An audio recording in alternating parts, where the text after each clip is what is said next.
Vocês acham que a morte realmente vem nos buscar? Quero dizer aquela figura vestida de preto, aterrorizante para muitos, e para outros, um sinal que remete finalmente à paz. Vocês acreditam nisso? Pergunto porque na minha família há uma história que nos faz crer, não apenas na morte como figura, como entidade real, mas também que existe um mundo inteiro lá fora que não conseguimos compreender. Vou contar a história, e vocês me dizem se acham que estou certa ou se tudo foi apenas coincidência. Em 2018, quando minha bisavó estava prestes a completar 90 anos, ela sofreu uma queda muito feia no quintal enquanto regava suas plantas. Foi algo muito ruim, terrível mesmo, porque não conseguiu se levantar e ainda faltavam quase 2 horas para que alguém chegasse em casa. Mas então apareceu Vino. Foi assim que o chamamos depois. Ele era um cachorrinho de rua, já idoso, com uns 10 anos, magro e muito feio, daqueles que dá para ver que nunca recebeu um carinho na vida. Do nada ele surgiu na rua, entrou pelo portão da casa que é de grade, ouviu os gritos da minha bisavó e se aproximou. Minha bisavó não gostava de animais e com isso nunca me deixou ter um cachorro porque jurava ser alérgica. Mas naquele momento, ela só pedia para que ele fizesse barulho e chamasse a atenção de alguém, pois seus gritos não iam longe. E Vino latiu tanto entrando e saindo da casa que minutos depois, um vizinho percebeu e veio ajudar minha bisavó, que a partir de então ficou meses acamada. Mas depois disso, ela deixou o cachorro entrar em casa, o chamou de Vino e pedia que o deixassem dormir com ela, sempre ao pé da cama. Imaginem só, antes ela não queria cães nem no quintal, e agora tinha um não só dentro de casa, mas ao seu lado o tempo todo. Ele até saía para tomar sol com ela, quando a levávamos para sua cadeira de balanço no quintal. Tornaram-se companheiros inseparáveis, e Vino parecia até adotar a fragilidade da minha bisavó. Nos poucos meses em que ficou ali, o cão envelheceu muito. Se quando chegou parecia ter uns 10 anos, no final parecia ter uns 18. Uma vez voltávamos para casa à noite, minha irmã e eu, e vimos algo muito difícil de explicar. Eu sei que muitos não vão acreditar, mas juro que foi isso que vimos. Atrás da casa avistamos uma figura muito alta, mais alta que o teto e toda de preto. E eu juro que, a menos que fosse nossa imaginação, ela se parecia exatamente com a morte. Só faltava a foice para ser aquela figura de uma gravura antiga, de um desenho. Foi muito estranho porque nós duas vimos exatamente a mesma coisa, e em vez de sentirmos medo, pensamos na nossa bisavó. Corremos para dentro de casa ouvindo choros dos nossos pais, e nisso tememos o pior. No quarto da minha bisavó, todos estavam chorando, mas ao redor do corpo de Vino. Acreditamos que Vino foi um anjo que veio para dar à minha bisavó seus últimos meses de felicidade. Um anjinho que talvez até trocou sua vida pela da sua companheira. E o mais incrível é que minha bisavó viveu mais 3 meses, tempo suficiente para conhecer sua tataraneta. Bom, essa é a minha história e espero que seja interessante para vocês. E como disse no início, quero saber, vocês acreditam que a morte existe? Vocês acham que ela realmente vem nos buscar?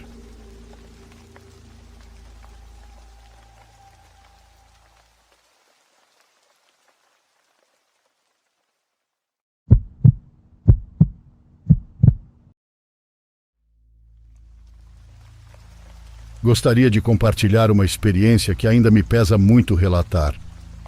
De alguma forma, quero fazê-lo para aliviar minha dor e minha raiva. Então não vou esconder nada, muito menos as opiniões que tenho sobre essas pessoas. Meu nome é Ana e tenho 2 filhas. Ambas já são formadas, mas infelizmente não tiveram muita sorte no amor. Eu, graças a Deus, até hoje continuo casada com meu esposo. Estamos juntos há 40 anos. A história que quero contar é sobre minha filha mais velha, a quem chamarei de Júlia. Minha menina sempre foi muito estudiosa. Ela sabia que não tínhamos muito dinheiro para dar a elas muitas oportunidades, então decidiu estudar contabilidade. Quando se formou, conseguiu rapidamente um emprego em um banco. Ela trabalhou lá por 3 anos, até se cansar do mau tratamento que recebia. Ela acabou abrindo um pequeno escritório em nossa casa e em poucos meses conquistou uma boa clientela.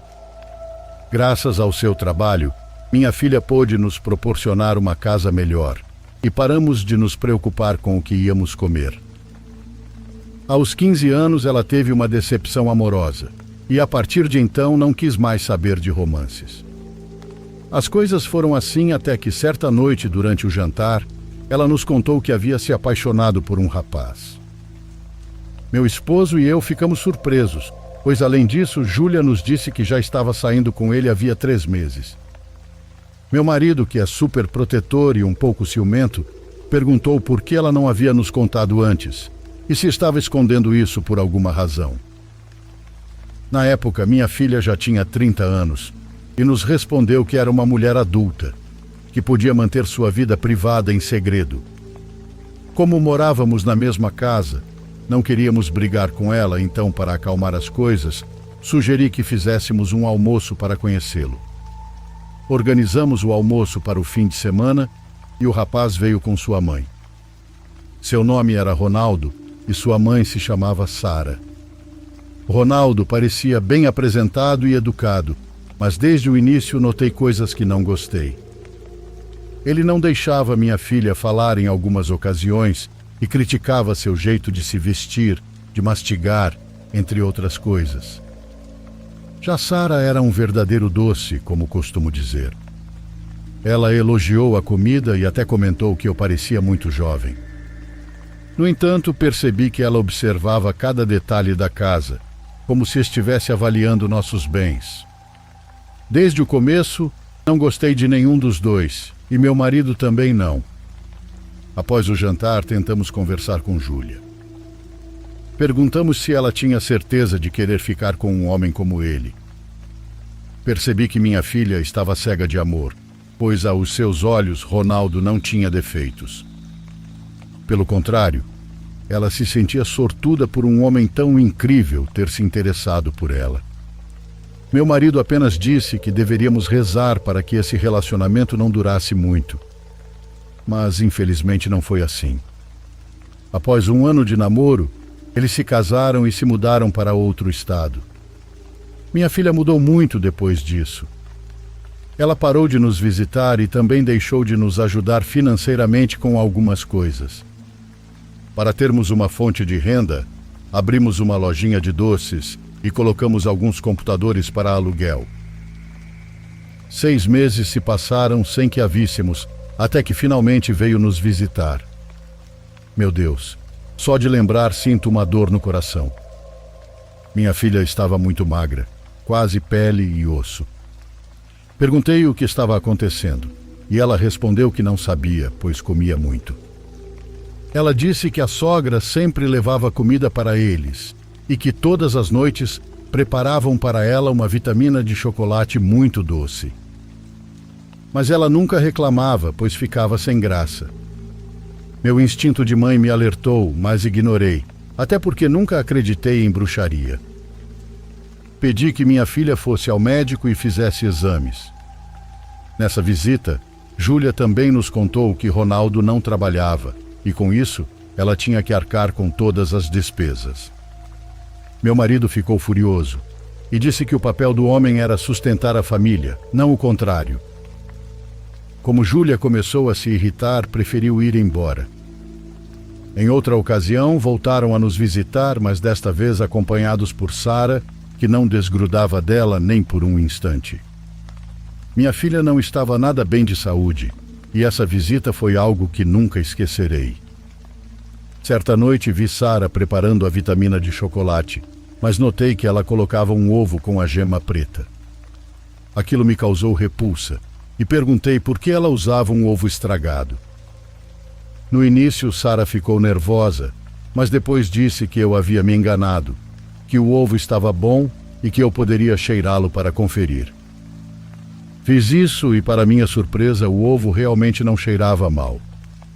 Acabei pedindo desculpas por tê-la ofendido com meu comentário. No dia seguinte, porém, vi novamente que o ovo tinha a gema preta. Eles ficaram 3 dias em nossa casa e, na hora de ir embora, minha filha desmaiou ao entrar no carro. Levamos Júlia ao hospital e então recebemos a pior notícia de nossas vidas. Minha filha tinha um câncer de estômago em estágio avançado. Já não havia nada a ser feito, e nisso meu mundo desabou. O que mais me enfureceu foi que Ronaldo estava completamente tranquilo. Sara nos disse que Deus nos ajudaria e que ela faria o possível para cuidar de Júlia. Naquele momento, despertei o instinto de mãe leoa e disse a Sara que ela não chegaria perto da minha filha, pois Júlia ficaria comigo. Infelizmente, naquela mesma noite, minha filha faleceu. Foi o momento mais difícil da nossa família, e até hoje não conseguimos superar essa dor. Ronaldo sequer chorou. Ele fez de tudo para que o enterro fosse rápido e assim que terminou, desapareceu. Sara esteve muito perto de mim durante esse tempo. Me trazia bolos e coisas salgadas porque eu não tinha ânimo para cozinhar. Mas algo nela me parecia falso. Após o novenário, ela se despediu e, antes de ir embora, me recomendou os mesmos chocolates que sempre oferecia. A dor de perder minha filha tão jovem não saía da minha mente. Algo dentro de mim dizia que sua morte escondia um mistério. Uma noite sonhei com Júlia. Ela vomitava um líquido preto, igual ao das gemas daqueles ovos. Convulsionava e, ao final, disse apenas uma palavra: Sara. Já se passaram 8 anos, mas nunca esquecerei o que minha filha sofreu nas mãos daqueles dois. Eles a enfeitiçaram até tirarem tudo dela, inclusive sua vida. Quero apenas alertá-los. Tomem cuidado com o que aceitam, mesmo de alguém que parece bondoso. Nunca se sabe quais são as verdadeiras intenções das pessoas.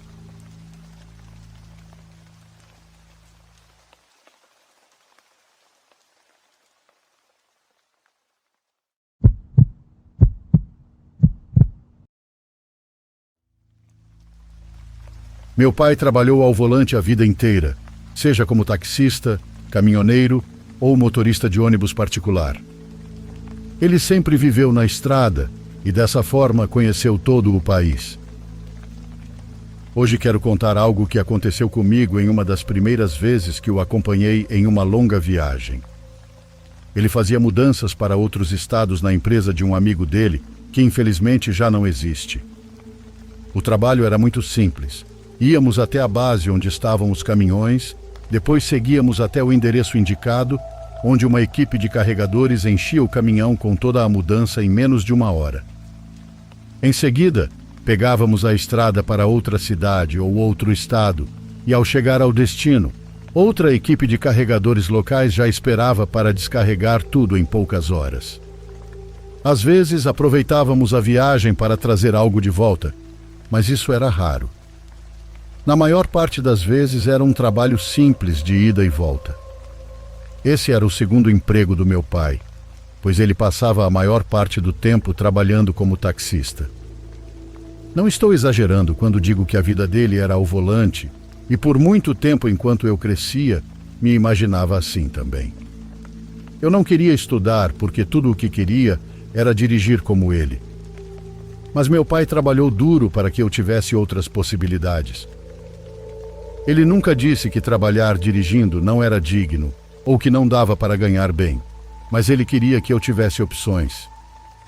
Mesmo assim, ele não se incomodava quando eu dizia, ainda criança, que queria ir trabalhar com ele.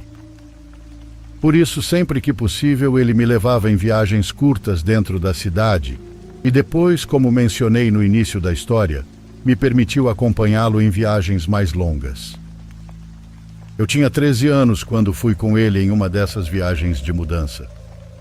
Precisávamos levar uma carga para um apartamento em uma área muito bonita do Rio. Não lembro exatamente o nome do lugar, mas era um bairro luxuoso e afastado do centro. O prédio era novo e o apartamento devia ser enorme para caber tudo o que levávamos no caminhão. A segurança do local era bem rígida e nos fizeram esperar por algumas autorizações antes de começarmos a mudança, mesmo que os carregadores já tivessem a chave e estivessem prontos. No fim, começamos tão tarde que até eu ajudei a descarregar o caminhão, porque do contrário só conseguiríamos voltar no dia seguinte. Passar a noite ali não era uma opção que podíamos pagar, e no caminhão não tinha espaço para dormir. Enfim, conseguimos e já era bem tarde quando pegamos a estrada de volta para casa. Aqui começa a parte da história que me leva a escrevê-la. Mas ao contrário de muitos relatos, onde há um mau pressentimento ou uma sensação estranha anunciando que algo ruim vai acontecer, nós estávamos muito felizes. Meu pai me levou para jantar em um lugar que ele conhecia e que ainda estava aberto. Ele amava a comida de lá, porém eu não tive tanta sorte e achei até cabelo no meu prato. Mas como os donos do apartamento nos deram uma boa gorjeta, estávamos rindo à toa e nem liguei para isso. Então, depois de comer, começamos a viagem de volta. Peguei no sono por algumas horas e acordei por volta das 3 da manhã. Eu havia prometido ao meu pai que ficaria acordado para conversar com ele e evitar que sentisse sono. Quando partimos, percebi que ele já estava cansado, mas ao acordar, vi que ele estava completamente desperto e focado no caminho de um jeito estranho. Perguntei se estava tudo bem. Ele respondeu que sim e disse para eu voltar a dormir. Respondi que ainda aguentava ficar acordado. Chegamos a um pedágio completamente deserto e paramos ali. Meu pai desceu correndo para ir ao banheiro. Não havia absolutamente ninguém por perto e nenhum carro passando. Mesmo assim, ele me disse algo que, até hoje, acho muito estranho. Não desça por nenhum motivo. Mesmo que me veja do lado de fora, não abra a porta para ninguém. Achei aquilo esquisito, mas no meio da madrugada, meio sonolento, tentei justificar na minha cabeça. Então, assim que meu pai entrou no banheiro, olhei para frente e vi uma mulher caminhando na nossa direção. Ela usava uma roupa preta muito grande e uma saia tão longa que cobria seus pés. Ela caminhava arrastando-os um a um, como se não conseguisse levantá-los. De repente, inclinou exageradamente a cabeça e o corpo para o lado, como se tivesse acabado de me notar. E então, com aquele mesmo olhar estranho, sorriu. Ela aproximou-se devagar do caminhão e, sorrindo, fez um gesto com a cabeça. Depois li seus lábios. "Abra", ela dizia. Ela parecia uma velhinha simpática, mas não fiz nada. Apenas quis ignorá-la, torcendo para que ela não percebesse que eu estava ali. Ela foi até a porta do motorista e, por conta da altura do caminhão, parei de vê-la. Ouvi 2 batidas e ouvi o barulho da maçaneta sendo forçada. Por sorte, meu pai levou a chave e deixou tudo trancado. Troquei de assento e tentei espiar pelo espelho, mas não vi nada. Senti que ela havia se escondido debaixo do caminhão. Abri um pouco a janela, esperando sair para chamar meu pai e dizer que havia alguém ali. Assim que ele apareceu, gritei. Ele não fez alarde, apenas caminhou calmamente, abaixou-se para olhar debaixo do caminhão, depois foi até a outra lateral e verificou novamente. Então simplesmente subiu e disse: "Já foi", sem perguntar o que eu tinha visto. Isso me surpreendeu. Continuamos dirigindo e por volta das 4 da manhã, minha mãe ligou. Ela nunca dormia enquanto sabia que estávamos na estrada, ainda mais porque nesse dia eu estava junto. Meu pai atendeu e disse que estava tudo bem, que chegaríamos em 1 hora e desligou. Então, algo aconteceu.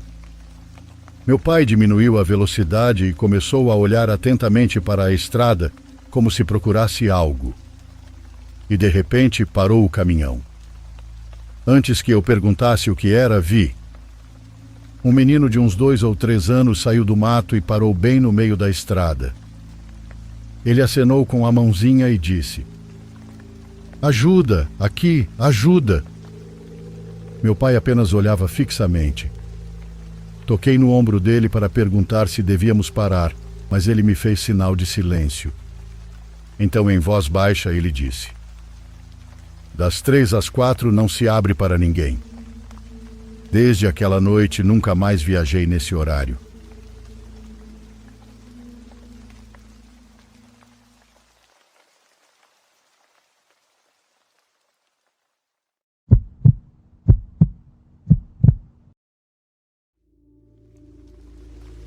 Isso aconteceu no último inverno aqui no Canadá.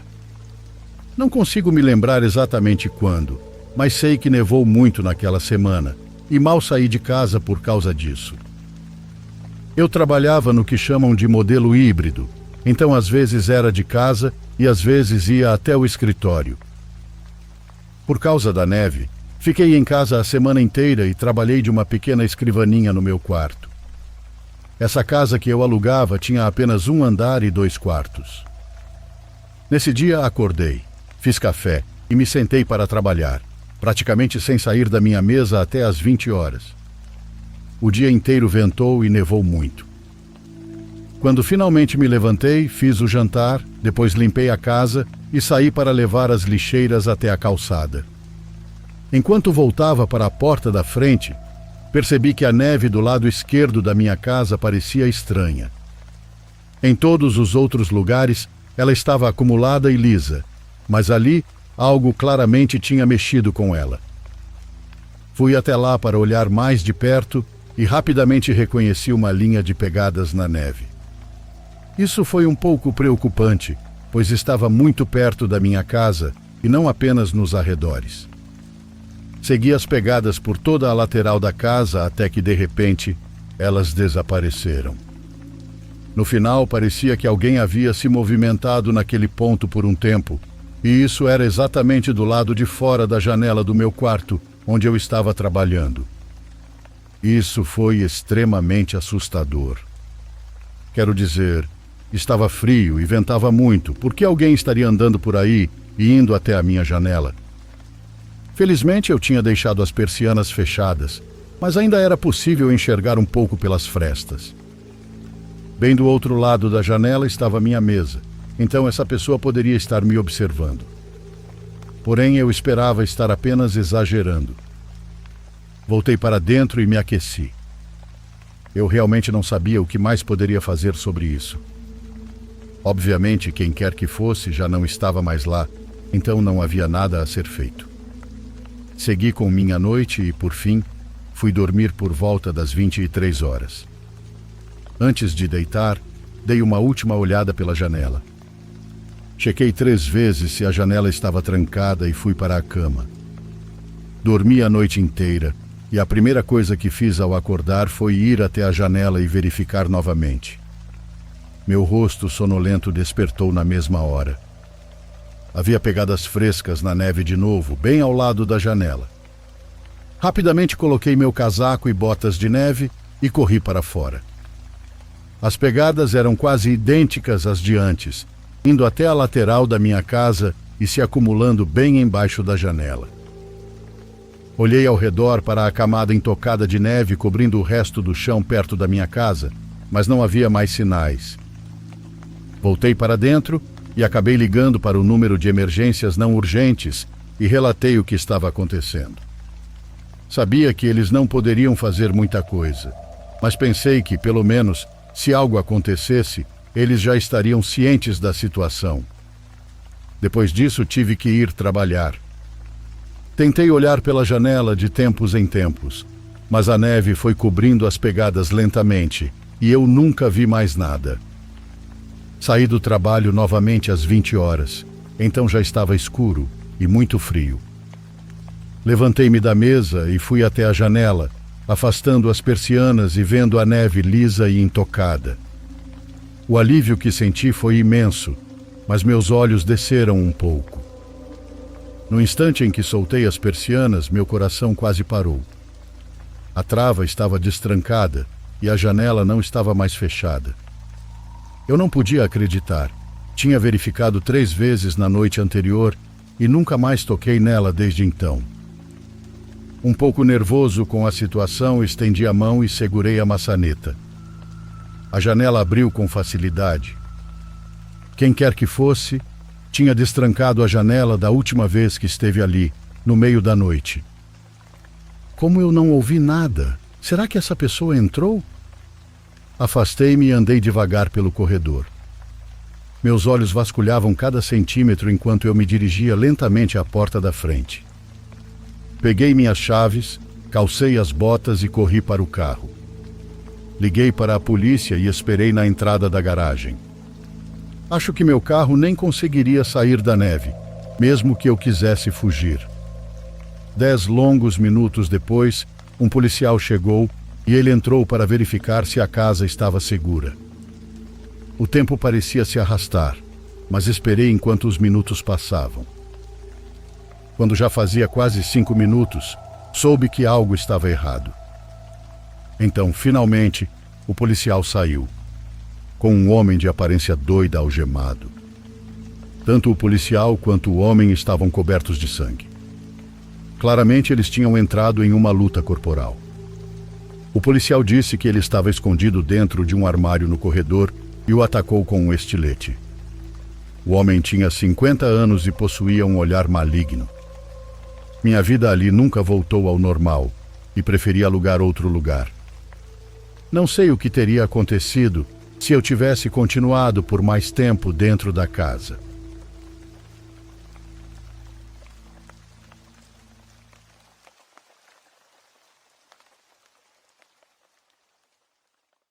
Por favor, curta e se inscreva se você estiver gostando. Agora continuamos.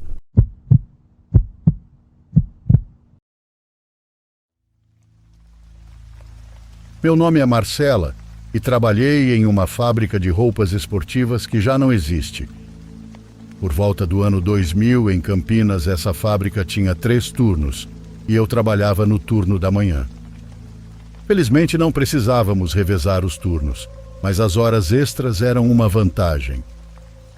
Podíamos ficar algumas horas a mais depois do nosso turno, ou, se fosse possível, trabalhar o turno seguinte completo.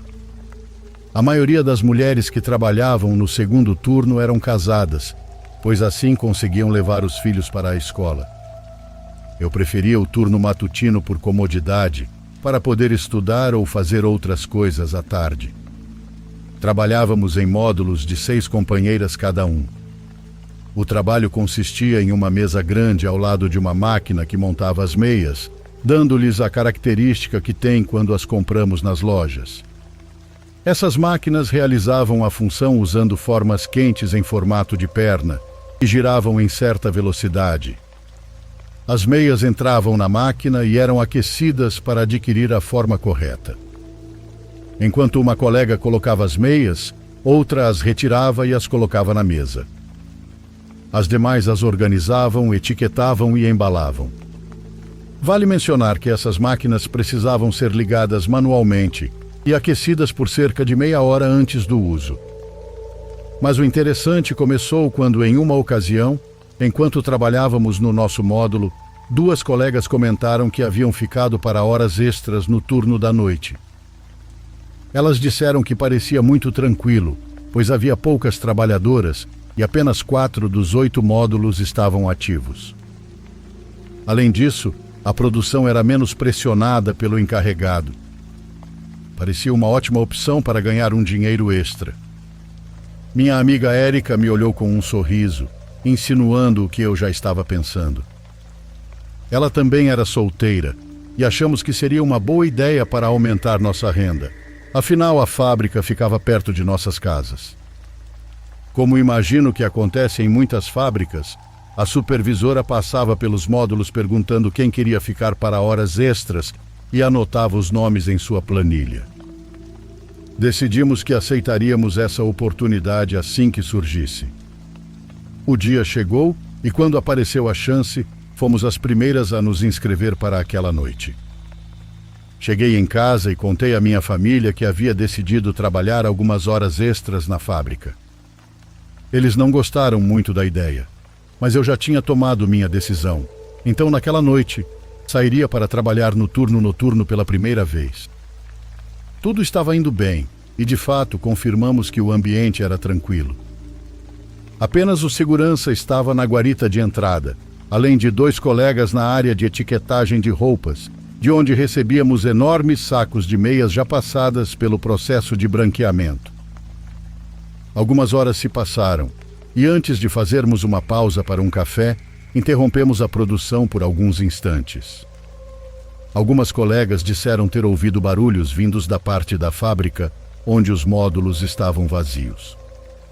Os módulos ficavam a, no máximo, 4 metros de distância uns dos outros, e às vezes eram separados por caixas de embalagem que iam se acumulando, dificultando a visão das mesas ao lado.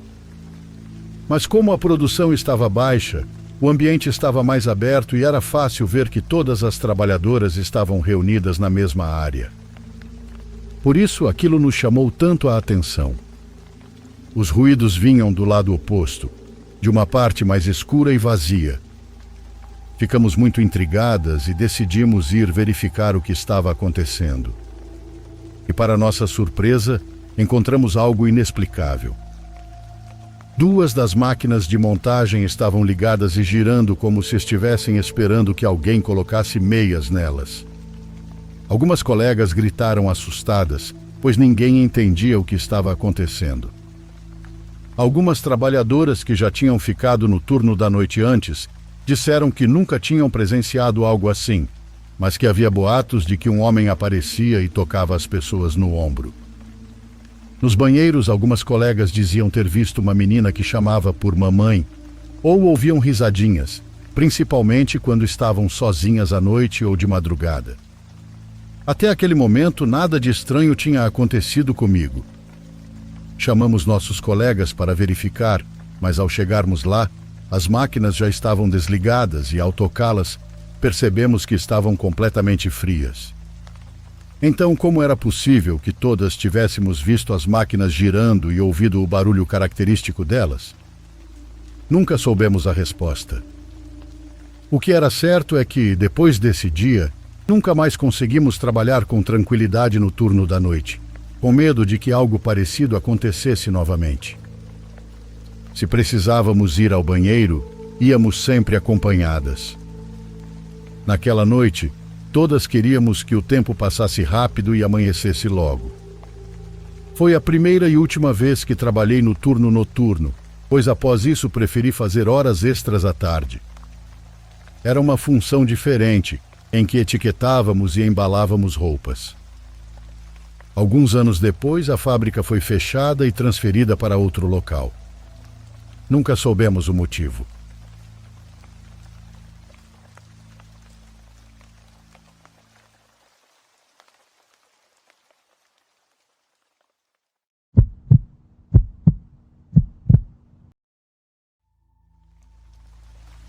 Meu nome é Júlia e quero contar algo que nos aconteceu no ano passado.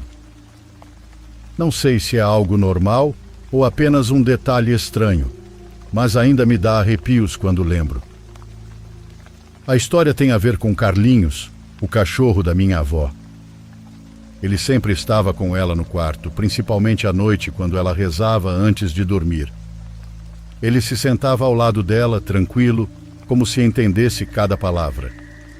Minha avó dizia que os cachorros também tinham alma e que Carlinhos sabia que nesses momentos ela estava falando com Deus. Talvez ela dissesse isso brincando, ou talvez não. O curioso foi o que aconteceu depois que minha avó faleceu. Carlinhos não mudou sua rotina. Todas as noites, no mesmo horário, ele ia direto para o quarto dela e se acomodava no mesmo lugar de sempre, em frente ao Sagrado Coração que minha avó tinha na parede. Minha mãe dizia que o cachorro sentia falta dela e que talvez ainda esperasse que ela voltasse para rezar com ele. Era algo triste, mas também bonito, como se ele ainda estivesse a acompanhando. Até que aconteceu algo na Sexta-feira Santa do ano passado.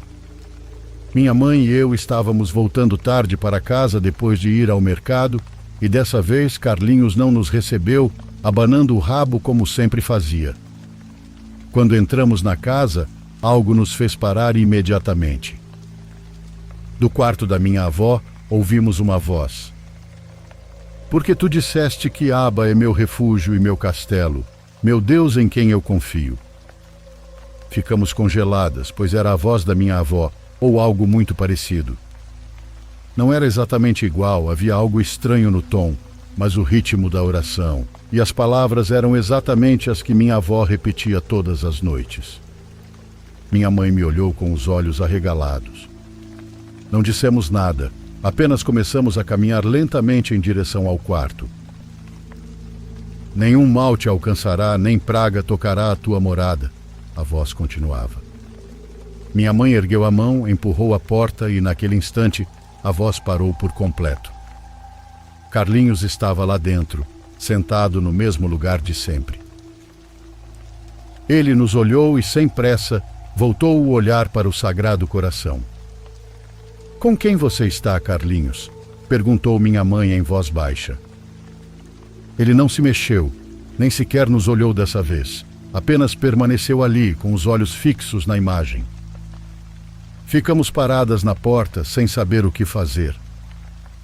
Não havia mais ninguém na casa, e não tínhamos um gravador, nem caixas de som com áudios antigos. Ainda assim, a voz da minha avó estava lá rezando como fazia todas as noites. Desde aquele dia, nunca mais ouvimos a voz. Não sabemos por que aconteceu justo naquela data, mas não temos coragem de entrar no quarto novamente. Deixamos que Carlinhos continue com sua rotina, pois talvez ele entenda o que aconteceu. Talvez ele nunca tenha estado sozinho.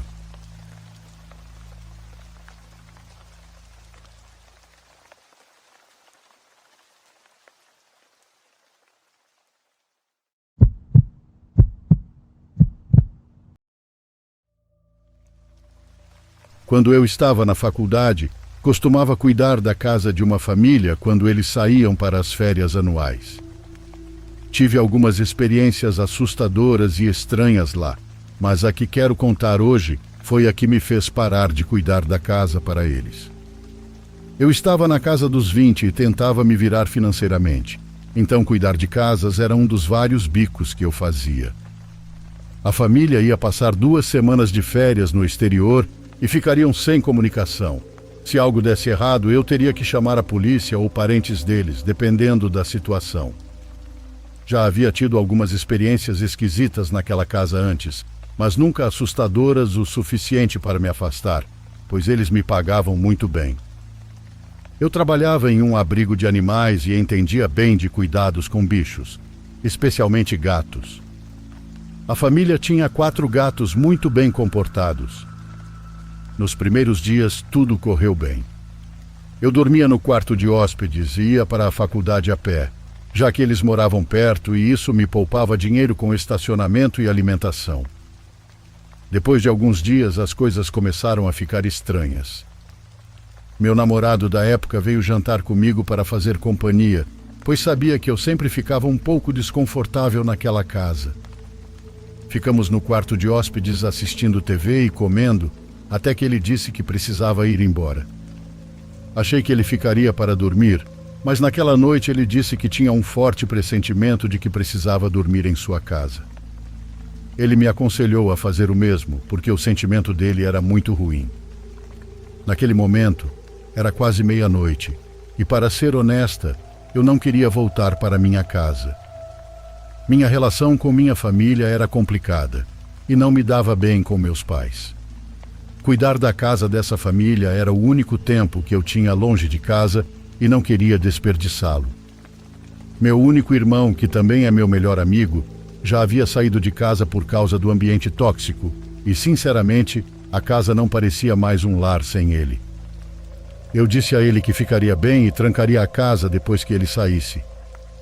Ele ainda estava inquieto e tentou me convencer a ir embora novamente, dizendo que, embora já tivesse dormido lá antes, naquela noite a casa parecia estranha.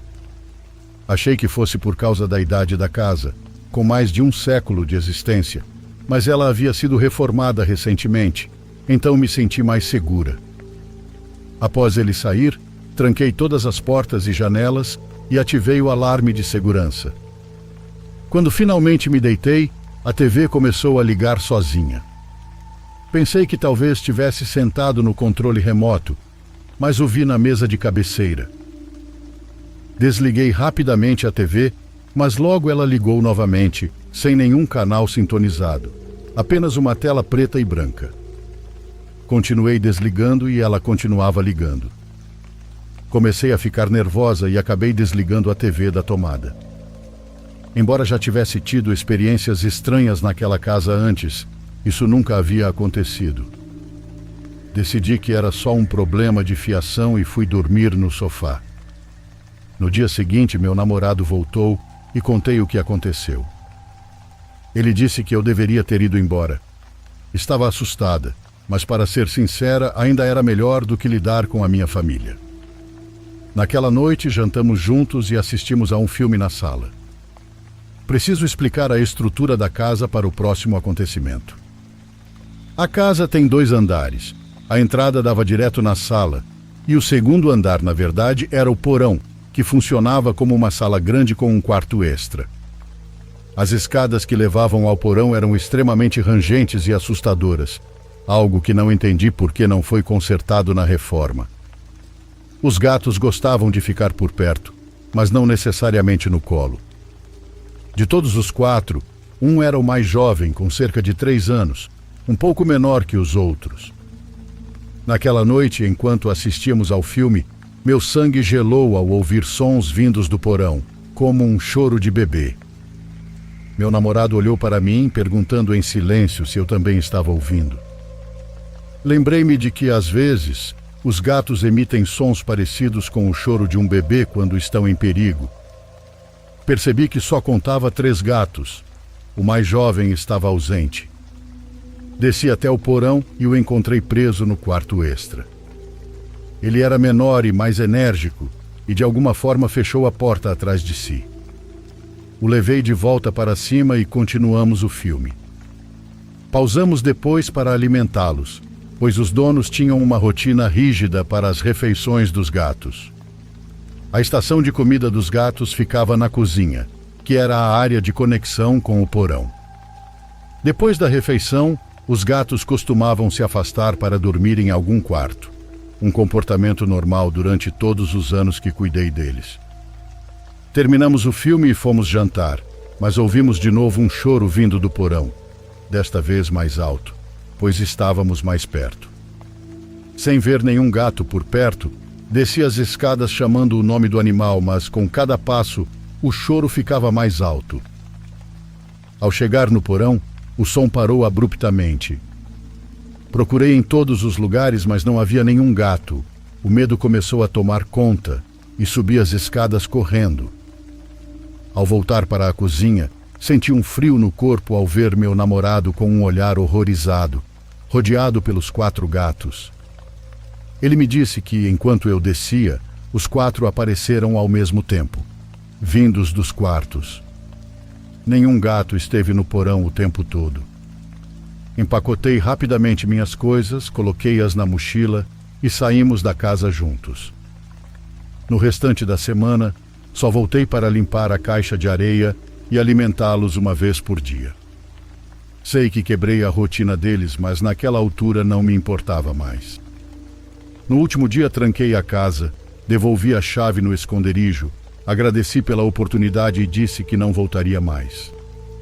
Passei a odiar aquela casa e, olhando para trás, percebo que as experiências que tive ao longo dos anos pareciam estar se intensificando. Ainda consigo me lembrar da ligação que fiz para meu irmão enquanto voltava para a casa dos meus pais depois do incidente. Me senti ainda pior quando ele revelou que também teve uma experiência naquela casa, mas escondeu de mim para não me assustar, já que sabia que eu tentava economizar para me mudar.